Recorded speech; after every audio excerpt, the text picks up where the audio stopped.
तो फिल्म की शुरुआत तीन दोस्तों से होती है। ये लोग केबल कार के जरिए पहाड़ की ऊंचाई तक जा रहे थे ताकि आइस स्केटिंग का मजा ले सके, लेकिन रास्ते में ही इनकी केबल कार रुक जाती है। ये तीनों तो पैनिक होते ही है। इसी केबल कार की दूसरी कार में बैठे हुए लोग और भी ज्यादा पैनिक हो गए थे। जॉन अपने दोस्तों को डराने के लिए खुद हिलने लग जाता है और एमा ज्यादा घबरा जाती है। डैनी एमा के साथ बातें करते हुए उसे रिलैक्स करता है और कुछ ही देर में ये केबल कार दोबारा चल पड़ती है। फाइनली ये लोग पहाड़ की चोटी पर पहुंच जाते हैं और फिर खेलना शुरू कर देते हैं। बहुत सारे खेलने के बाद फाइनली ये पहाड़ से नीचे आ गए थे। नीचे आकर ये लोग खाना शाना खाते हैं और जॉन को लगता है कि अभी भी इन्होंने फुल एंजॉय नहीं किया, इसीलिए वो सबको मना लेता है कि ये लोग रात में भी दोबारा एक मर्तबा पहाड़ी के ऊपर जाएंगे केबल कार के जरिए और खुद से स्केट करते हुए नीचे आएंगे। ये लोग जैसे ही टिकट काउंटर पर जाते हैं तो इन्हें पता चलता है कि रिसोर्ट बंद होने का टाइम हो चुका है, लेकिन इन्हें तो जैसे जिद हो गई कि आज इन्हें केबल कार के जरिए पहाड़ के ऊपर जाना है।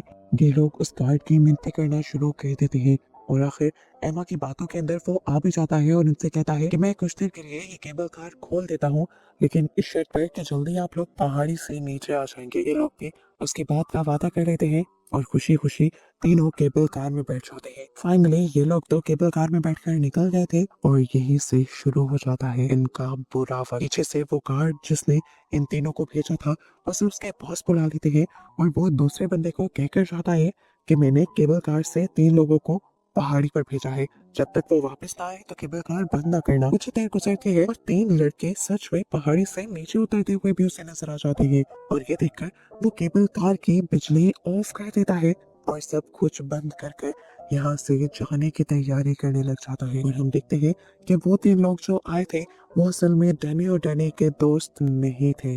डैनी और डैनी के दोस्त तो आधे ही रास्ते में केबल कार में बहुत ऊंचाई पर अब फंस चुके थे। पहले पहले तो इन्हें लगा कि जरूर ये मशीन का कोई मसला होगा, जैसे सुबह भी हुआ था, लेकिन फिर कई घंटों के इंतजार के बावजूद भी जब मशीन नहीं चलती तो ये समझ जाते हैं कि ये लोग यहाँ पर फंस चुके हैं। ऊपर ठंड बहुत ज्यादा थी और बर्फानी तूफान भी आना शुरू हो चुका था। मसला सबसे बड़ा ये था कि पहाड़ की इतनी ऊंचाई पर कोई नेटवर्क नहीं था कि किसी को कॉल करके मदद के लिए बुला सके। नीचे से अब पूरा शहर अंधेरों में डूब गया था। इनका डर अब और भी ज्यादा बढ़ने लग जाता है और तूफान भी शिद्दत पकड़ लेता है।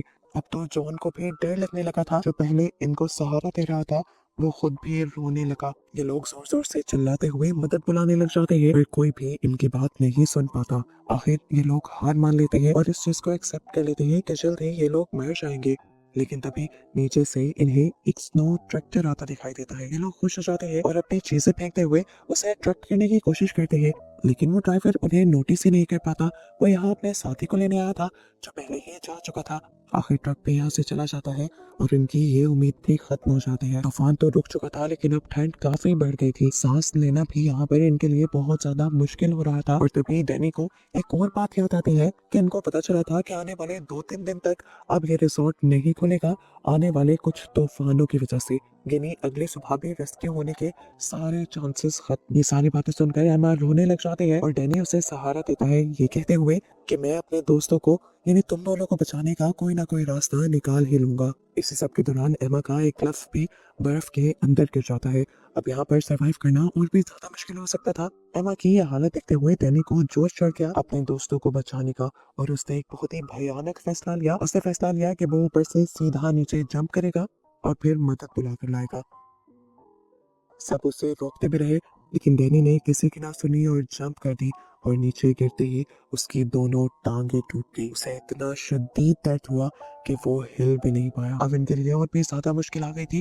डैनी बहुत ज्यादा दर्द में था और ये लोग उसके लिए कुछ कर भी नहीं सकते थे। जॉन देखता है कि दो केबल कार्ड्स के पीछे एक टॉवर है जिसके ऊपर सीढ़ियां लगी हुई है, उससे नीचे जाया जा सकता है, लेकिन वहां तक का सफर तय करना भी बहुत ज्यादा मुश्किल। पर एमा जॉन को हिम्मत देती है और वो कार्ड के पिछले हिस्से पर चढ़ जाता है और जैसे ही वो एक आध कदम आगे बढ़ता है लटकते हुए ही तो उसके ग्लव्स कट जाते हैं। उससे भयानक दर्द होने लगता है और वो डर कर वापस कार्ड के अंदर आ जाता है। नीचे का मंजर और भी ज्यादा खराब हो चुका था। यहाँ पर तूफान भी आने लगा था। डैनी बेहोश हो गया था दर्द से और यहाँ जंगली जानवर भी मंडलाने लगे थे और ये सब उनके डर को बढ़ाने के लिए काफी था। अपने पास जानवरों को देखकर डैनी को होश पे आ गया और उसने डरते हुए अपने मुंह पर कैप ढक ली क्योंकि वो इन जानवरों से बचकर भाग भी नहीं सकता था। आखिर जानवर उससे काट खाने लगे और ये दोनों ऊपर से चुपचाप ये मंजर देखते रहे। अब इन्हें दुख और गिल्ट होने लगा था। इसे गिल्ट नहीं, एक दूसरे पर इल्जाम लगाने लगते हैं कि तुम्हारी गलती है और तुम्हारी गलती है। जॉन एमा से कहता है कि तुम्हें डैनी को रोकना चाहिए था, ये सब जो हो रहा है इसमें तुम्हारी गलती है। लेकिन एमा कहती है मेरी नहीं, तुम्हारी गलती है। तुम्हारा ही प्लान था कि हम रात के एक्सपायर यहाँ वापस आए थे। इनकी बातों के दौरान तूफान दोबारा शुरू हो जाता है। बर्फ इतनी पड़ती है कि डैनी की डेड बॉडी बर्फ में ढकी जाती है। ऐसे ही बहस करते करते कभी इन्हें नींद आ गई, इन्हें पता ही नहीं चला। सुबह भी हो गई और एमा ने जब आंख खोली तो एक बहुत ही भयानक चीज उसे ये पता चली कि उसका हाथ रेलिंग से चिपक गया था और अब वो जितनी भी कोशिश कर रही थी उसका हाथ नहीं उतर रहा था। वो जानती थी कि अगर उसने थोड़ा सा भी जोर लगाया तो उसका हाथ जख्मी हो सकता है। वो बहुत ही आहिस्ता आहिस्ता अपना हाथ उतारने की कोशिश करती है और स्किन की पहली लेयर उसकी सारी छिलकर उसी रेलिंग पर रह जाती है और एमा का हाथ बुरी तरह जख्मी हो जाता है। उसकी हल्की हल्की चीखों को सुनते हुए जॉन की आंख खुल जाती है और वो जब उसका हाथ दिखता है तो उसे भी बहुत ज्यादा दुख होता है। पूरी रात की ठंड के बाद अब जो धूप निकली थी, इनसे उनकी सर्दी तो थोड़ी कम हुई थी, लेकिन अब यह धूप भी इन्हें दर्द दे रही थी। ठंड की वजह से जो इनकी स्किन पर जख्म आ गए थे, धूप उन्हें जला रही थी। इस टाइम पर जॉन कहता है मुझे उम्मीद है कि जरूर रिजॉर्ट के लोग हमें ढूंढते हुए यहाँ पर आ जाएंगे और हमें रेस्क्यू कर लिया जाएगा। लेकिन फिर घंटों गुजर जाते हैं और कोई नहीं आता। ये लोग एक लंबे टाइम से वॉशरूम भी नहीं गए थे। मजबूरन इनके कपड़े गीले हो जाते हैं और ये दोनों कुछ नहीं कर पाते। कपड़े गीले होने की वजह से ठंड और ज्यादा लगने लगी थी। जॉन ने फैसला किया कि अब कोई रास्ता नहीं है अपने आप को बचाने के लिए। अब वो हर हाल में टॉवर तक रेंगते हुए पहुंचेगा ही। सारी हिम्मत जमा करके वो दोबारा से खड़ा हो जाता है और कार्ड की पिछली तरफ से ऊपर केबल पकड़ लेता है। थोड़ा ही दूर जाता है तो अब ग्लव्स पहनने के साथ साथ उसका हाथ भी जख्मी हो जाता है। दर्द बढ़ने लग जाता है। ये रास्ता बिल्कुल भी आसान नहीं था। चलते चलते पीछे से एमा की कार्ड को एक जोरदार झटका लगा। पता चला कि एक स्क्रू ढीला हो गया था और किसी भी वक्त वो वाली कार्ड गिर सकती थी। अब जॉन पीछे भी नहीं जा सकता था क्योंकि एमा की जान खतरे में पड़ जाती। बहुत देर कोशिशों के बाद वो बामुश्किल पहली कार्ड तक पहुंच जाता है, जिसके बाद भी एक कार्ड के बाद वो टॉवर था जिसके जरिए उसे नीचे उतरना था। इस टाइम उसके पूरे के पूरे ग्लव्स खून से भर चुके थे। हम देखते हैं कि नीचे बहुत सारे जंगली जानवर पे आ गए थे। तो जॉन एमा से कहता है कि नीचे चीजें फेंको ताकि जानवर यहाँ से भाग सके और मैं नीचे उतर पाऊँ। लेकिन एमा उतनी ताकत से अपनी चीजें नीचे नहीं फेंक पाती और वो जानवर भी वहां से नहीं जा पाते। काफी कोशिशों के बाद और दर्द सहने के बाद जॉन फाइनली उस टॉवर तक पहुंच गया था। टॉवर से वो नीचे उतरा तो अब उसे लगा कि उसने एक बहुत बड़ा मिशन पूरा कर लिया है और जल्द ही वो अपने साथ साथ एमा की भी जान बचा लेगा। लेकिन ये सब तो उसकी सोच ही रही। उसके नीचे उतरते ही बहुत सारे जंगली जानवर उसके पीछे आ गए।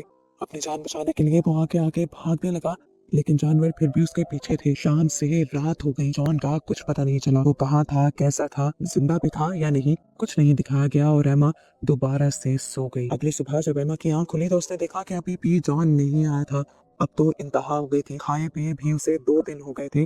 अब अगर वो यहाँ रुकते तो मर जाती। उसने फैसला किया कि बैठे बैठे मरने से अच्छा है कि कोशिश कर कर हार मानी जाए। कम से कम वहाँ पर बचने के तो कुछ चांसेस होंगे। फाइनली वो अपनी कार्ड से जंप कर देती है और कार्ड भी आकर उसी के पांव पर गिर जाती है। लेकिन वो अब अपने दर्द को भी सहते हुए इस इलाके से बाहर निकलने की कोशिश करती है। वो अपने आप को घसीट घसीट कर आगे बढ़ा रही थी और रास्ते में उसने देखा कि बर्फ पर ऐसे निशान थे कि जैसे किसी को घसीटते हुए यहाँ से ले जाया गया हो। वो समझ गई कि यहाँ पर इंसान जॉन ही था और जानवरों ने जॉन को ही घसीटा होगा और चीर फाड़ कर मार दिया होगा। वो आगे बढ़ी तो उसका भी सामना एक जंगली भेड़िए से हो गया। उसे लगा कि अब वो मर जाएगी। भेड़िए के मुंह पर खून के निशान थे, जिससे ये बात कंफर्म हो गई कि भेड़िए ने उसके दोस्त को खा लिया था। भेड़िया उसे कुछ भी नहीं कहता क्योंकि उसका तो पेट पहले से ही भर चुका था। इस तरह एमा उससे बच जाती है और अपने आप को घसीटते घसीटते सड़क के किनारे तक पहुंच जाती है। यहाँ पर भी दूर दूर तक किसी के आने का नामो निशान नहीं था। लेकिन फिर एमा की किस्मत चली। एक आदमी अपनी गाड़ी लिए यहाँ आया और उसने सड़क के किनारे पड़ी एमा को नोटिस कर लिया और यहाँ से फाइनली एमा रेस्क्यू कर ली गई। ये ट्रिप उसे कभी नहीं भूलने वाला था क्योंकि इस ट्रिप में उसने 2 अपने लोगों को खो दिया था। और ऐसे ही इस तरह सिर्फ अकेली बची एमा को ही दिखाते हुए ये मूवी यहाँ खत्म हो जाती है।